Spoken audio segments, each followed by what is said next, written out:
Это распаковка розетка. Удлинитель Xiaomi.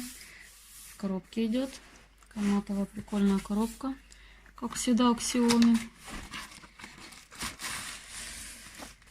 Даже пакетик матовый. Непрозрачный. Есть небольшая инструкция. Вот такая в середине.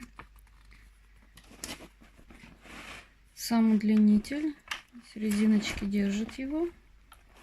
Есть включатель-выключатель, но нету у него индикатора. Сейчас мы его подключим. Подключили. Здесь идет 3 выхода для обычных вилок розетки и 3 USB. Вот показываю, что он заряжает USB. Сам матовый корпус приятный. Здесь защитная пленка есть. Ее можно будет снять. Прозрачная. Длина самого провода удлинителя примерно 1,5 метра.